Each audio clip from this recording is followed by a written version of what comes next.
பெரிய புராணத்துக்கு முன்பு வரை தமிழ் சமூகத்தில் இயற்றப்பட்ட ஆன்மீக நூல்கள் ஆண்டவன் பெருமை பேசியது, ஆண்டவனுடைய அற்புதத்தை வடித்து காட்டியது, ஆண்டவன் இந்த மண்ணில் நடத்தி காட்டிய அதிசயங்களை நம் கண்முன்னே விதித்தது. ஆனால் முதலில் ஆண்டவன் மீது பக்தி கொண்டு அடியவர்கள் கண்ட சோதனை, அந்த சோதனையை சாதனையாக மாற்றி இறைவன் மீது பற்று கொண்டு நடத்திய பல்வேறு செயல்களை விளக்கிச் சொல்வதுதான் பெரிய புராணம். 63 நாயன்மார்களுடைய வரலாற்றை எடுத்து படிக்கின்ற போது ஒரு மனிதன் எப்படித்தான் வாழ வேண்டும் என்கின்ற நேர்முறை கோட்பாட்டை, சைவ சமயத்தினுடைய பெருமையை ஒரு கருத்து கருவூலமாக நமக்கு பறைசாற்றிய ஒரு நூல் பெரிய புராணம்.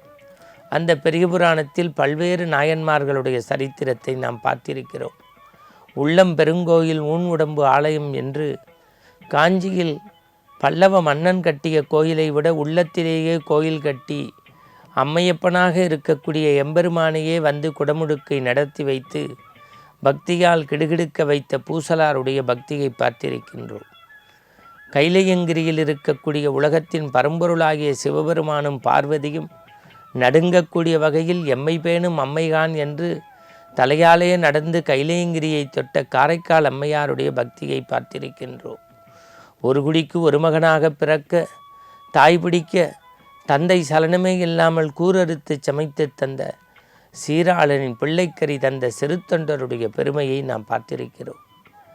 கடவுள் கேட்டான் என்பதற்காக இந்த நூற்றாண்டில் எதையும் துறக்க சம்மதித்தாலும் மனைவியை துறக்க சம்மதிக்காத மனிதர்கள் மத்தியில் ஆண்டவன் கேட்டான் என்பதற்காக அடியவர் தன் மனைவியை அனுப்பி வைத்தாரே, அந்த ஏற்பகை நாயனாருடைய வரலாறை படிக்கின்ற போது உள்ளமெல்லாம் பெரும் குமரல் ஏற்படுகின்றது.